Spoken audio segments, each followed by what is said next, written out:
Irmão, o Evangelho de Mateus, no capítulo 7, versículo 8.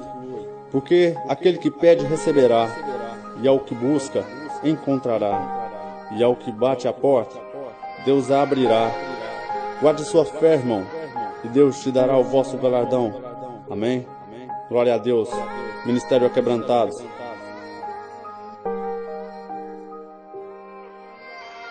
Sou viciado nessa ideia de mandar um som. Muito obrigado, mas foi Deus quem libertou e deu o dom, seguindo a palavra guardada na minha mente. Evangelho no coração, onde brotou a semente. Vivendo e aprendendo com esse passar do tempo. É tanta guerra que não derruba com esse soprar do vento. Muita gente morrendo, provando do próprio veneno. Nas mãos do inimigo, passando mó perrengo. O ser humano aqui nesse mundo cheio de sofrimento, longe da salvação, sofrendo mó perrengo. Santidade nesse momento deve prevalecer. Pegar nas mãos de Deus longos caminhos, saber percorrer. Logo esse tempo passa, é claro que você não abraçar. A ideia é certa, viver na tua graça já me basta. Agradeço a Deus por ter me tirado lá do mundo. Hoje exponho os meus sentimentos em um modo mais profundo. A glória dele em mim já se manifestou. Toda honra seja dada ao nome do meu Senhor. Uma transformação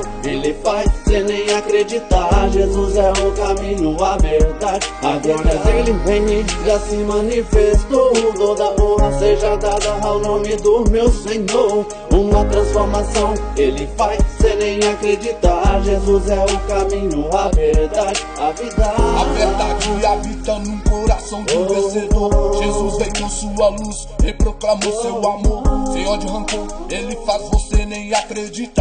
Me tirou do fundo do poço e me mostrou a saída. Foi louco de morrer por mim, mano, naquela cruz. Hoje regenerado no caminho que Ele me conduz. Através do seu poder hoje escrevo esse som. Só agradeço a Deus por ter me dado. A glória dele em mim já se manifestou. Toda honra seja dada ao nome do meu Senhor. Uma transformação Ele faz sem nem acreditar. Jesus é o caminho, a verdade. A glória dele em mim já se manifestou. Toda honra seja dada ao nome do meu Senhor. Uma transformação Ele faz sem nem acreditar. Jesus é o caminho, a verdade, a vida.